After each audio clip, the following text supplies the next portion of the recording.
Science fiction author Robert J. Sawyer says digital technology is forcing writers to ask, are the days of the full-time novelist numbered?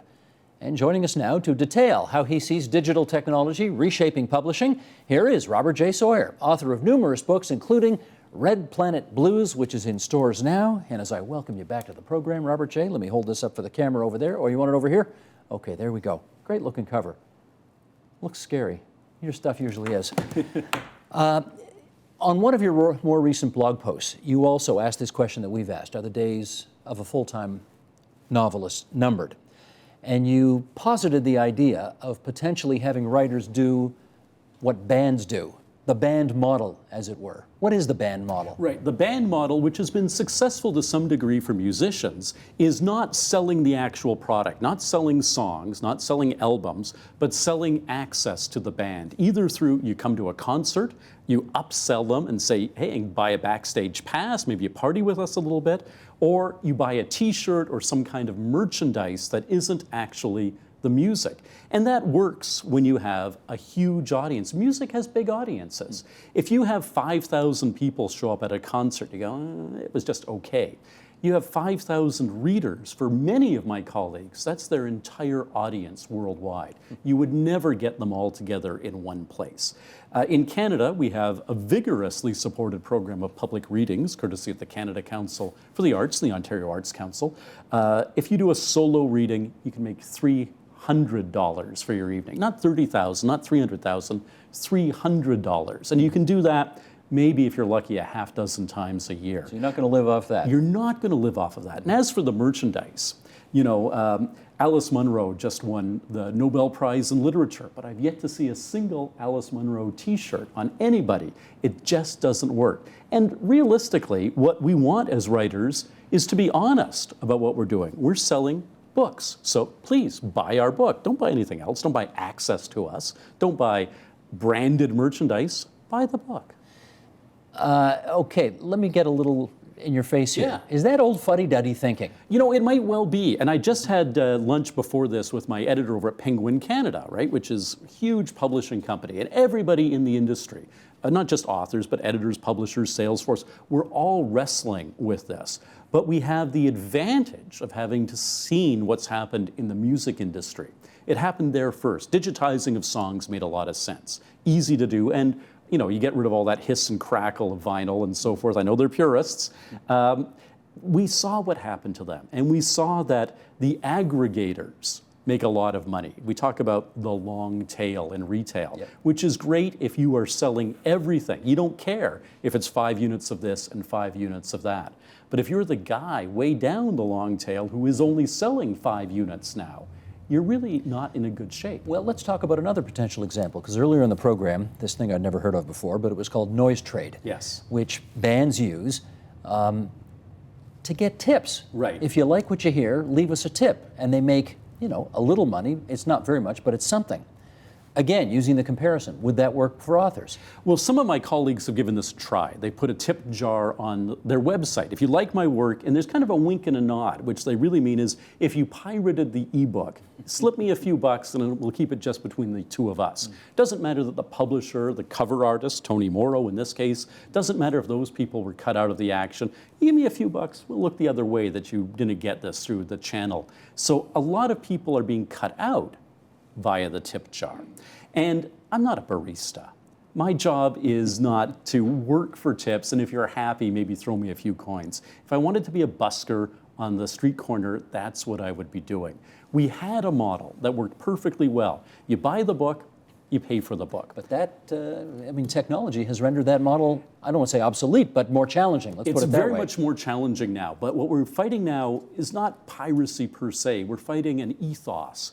A belief on the part of a whole generation of people that we are somehow being compensated in reputation points, for instance, rather than being compensated directly. That if you downloaded my work, you're honoring me.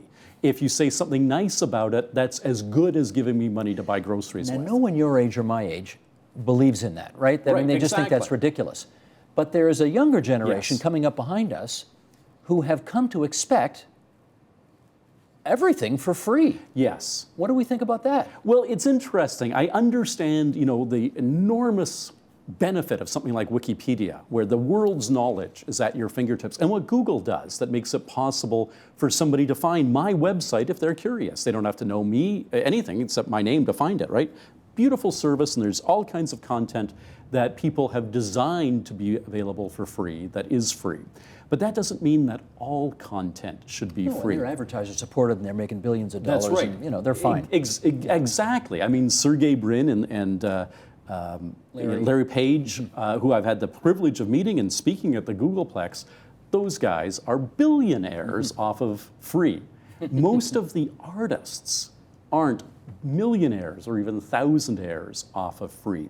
And I do love the notion that people are enthusiastic fans. We would be lost without them. But I had a TV series a couple of years ago, Flash Forward, on ABC, adaptation of my novel of the same name. And people, this was fairly early when, in terms of downloading, it's 2009, 2010, in terms of streaming whole episodes. People were finally getting the bandwidth in their home where they could get high resolution video, in a reasonable time over a BitTorrent.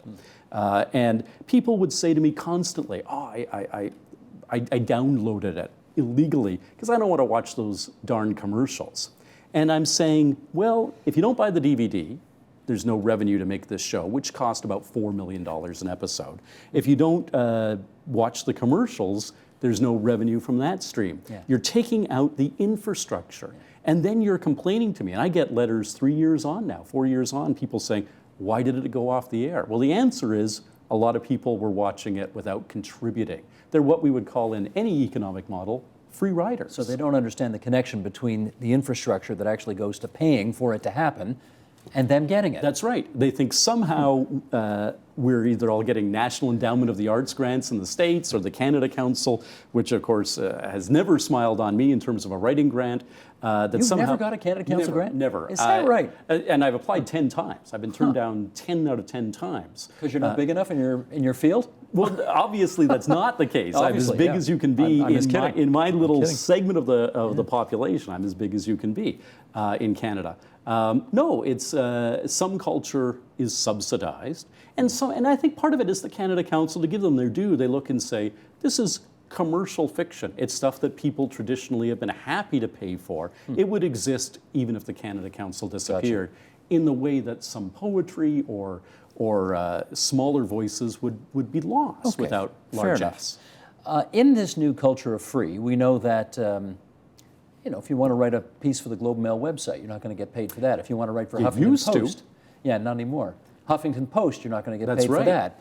What kinds of things are you asked to do nowadays to contribute to other people's bottom line, but for which you do not receive remuneration? The number one thing is, of course, write something. Write an introduction to this book, write an essay for this book, write a nonfiction piece.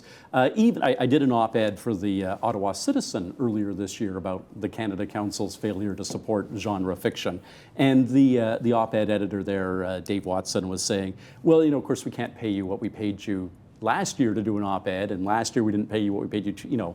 It's rapidly converging on zero. But I gave a talk at the University of Toronto a couple of weeks ago for free. I'm in there for 2 hours. I'm the only speaker. The two professors introduced me very nicely, very kindly, introduced me, and I speak to a class for 2 hours. There's no mention of anybody being paid to do this. What is the idea? Yeah, and then sell your books afterwards? Is that part of the deal? Zero. We sold zero to university students, right? At the end of term, they're not going to have any money. Right. So yeah, but the assumption was, sure, there's some other way that he's being compensated. 2 hours in the class, an hour to get there, an hour to get home. It essentially kills a day.